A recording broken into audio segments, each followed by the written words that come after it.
Class 8, so this is a very small lecture, revision lecture on trade to territory, class 8 social studies. You know that well, right? So first point, very speedy lecture because we have discussed all this in our revision lecture times, lecture series time, right?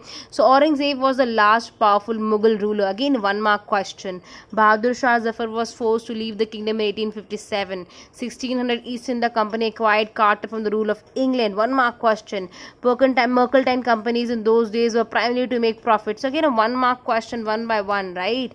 You can see this. Bahadur Shah Zafar, England, Elizabeth. The points to remember is the sea route to India was discovered by whom? Dash. Vasco da Gama. When? 1498. Then uske baad French came to trade in India. The quality silk and the cotton was produced in India. So question is, where was quality silk and cotton produced? In India. 17th to 18th century, the traders sank in each other's ship.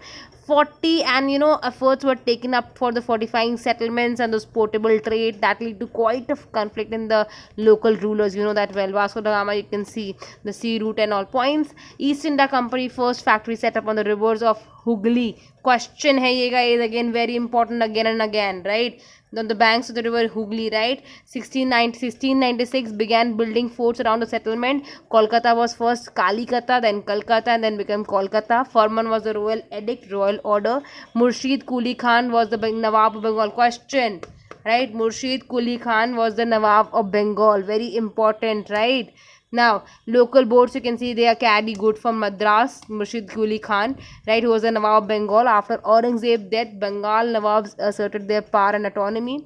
Murshid Quli Khan was followed by Alwardi Khan and then Sirajuddin Khan as the Nawab of Bengal. Very important. Murshid Quli Khan was followed by Alwardi Khan and he was followed by Sirajuddullah as the Nawab of Bengal. The conflicts were leading to confrontation and finally culminated at the Battle of Plassey. Very, very, very important that it culminated into the Battle of Plassey, right? Alwardi Khan, you can see Sirajuddullah.